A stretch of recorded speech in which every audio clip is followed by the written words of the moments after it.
હવામાન સંબંધિત માહિતીની અંદર સ્વાગત છે મિત્રો. અને ખાસ કરીને આજે આપણે જણાવવું છે કે સુરતની અંદર એટલો બધો વરસાદ થયો છે કે છેલ્લા 85 વર્ષનો જે રેકોર્ડ હતો તે તૂટી ગયો છે.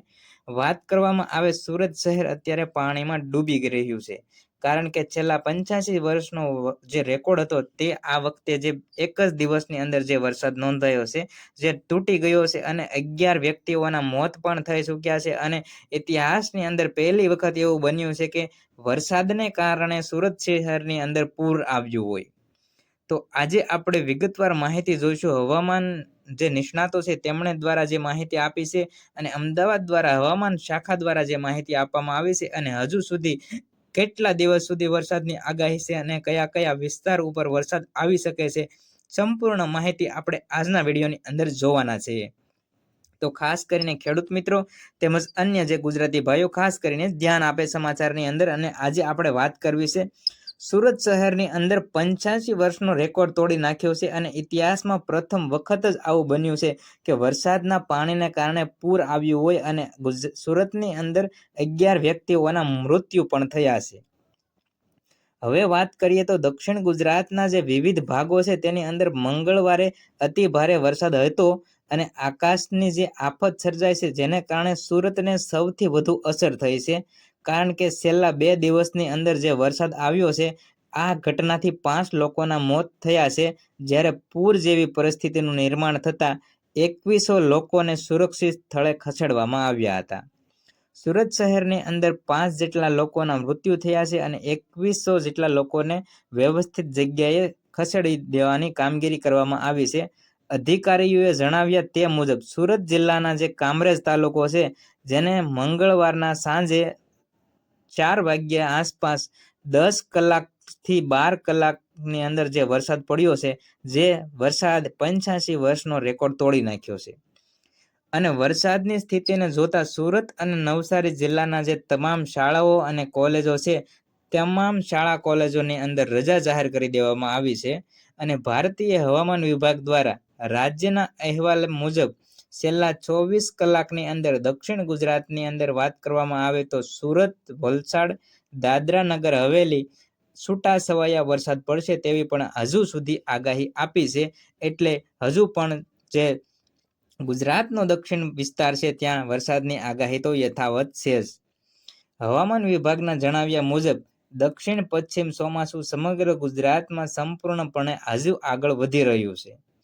હવે વાત કરશું તો કયા કયા જિલ્લાની અંદર અને ગુજરાતની અંદર કેટલા દિવસ સુધી આગાહી છે અને કેવું રહેશે વાતાવરણ. તો હવામાન વિભાગ દ્વારા જે માહિતી આપણને મળી છે, દરિયો, પવન અને પહાડ મળીને જે બનાવ્યો રેન કોર્ડિનોર, એટલે કે 15 જિલ્લાઓમાં 50%થી વધુ વરસાદ એક જ સાથે ખાબકી ચૂક્યો છે.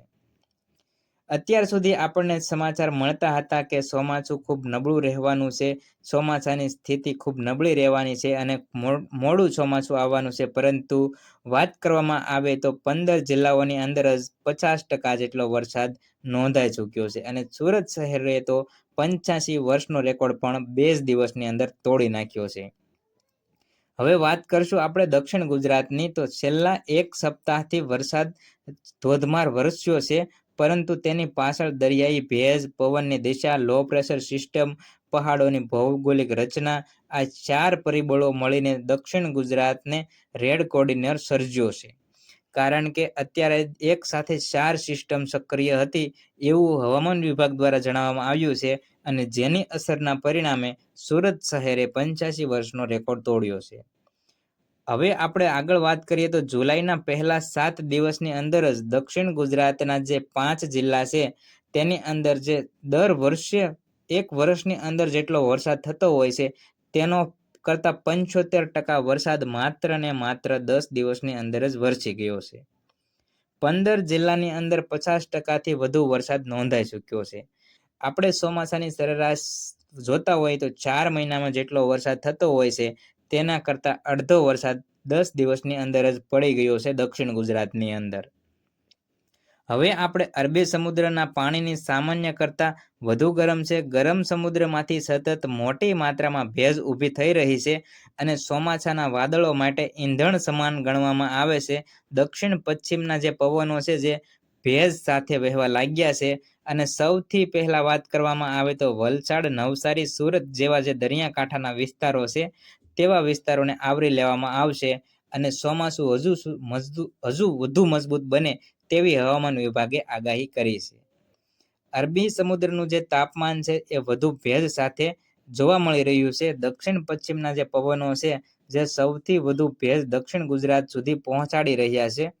ડાંગ, સાપુતારાની વાત કરવામાં આવે તો પશ્ચિમ ઘાટની જે પહાડીઓ છે જેને ભારે વરસાદે વેગ આપ્યો છે, જેને કારણે લો પ્રેશર અને ચોમાસાની જે ટ્રફ અનુકૂળ વાતાવરણ હોય છે જેને સિસ્ટમની અંદર સક્રિયતા ઊભી કરી અને આ વરસાદને આગળ વધારવા માટે મહત્વની ભૂમિકા ભજવી છે. હવામાન દ્વારા આવી માહિતી આવી છે.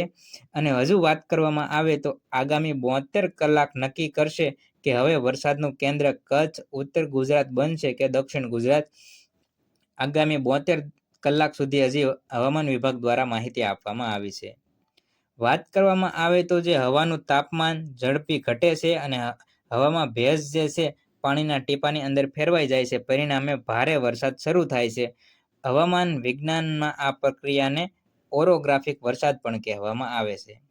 તો ખાસ કરીને વરસાદ સંબંધિત માહિતી માટે અને લાઈવ વરસાદ સંબંધિત અપડેટ માહિતી માટે આપણી ચેનલને સબસ્ક્રાઇબ કરી લેજો. મળીએ ફરીવાર નવા એક વિડીયોની અંદર.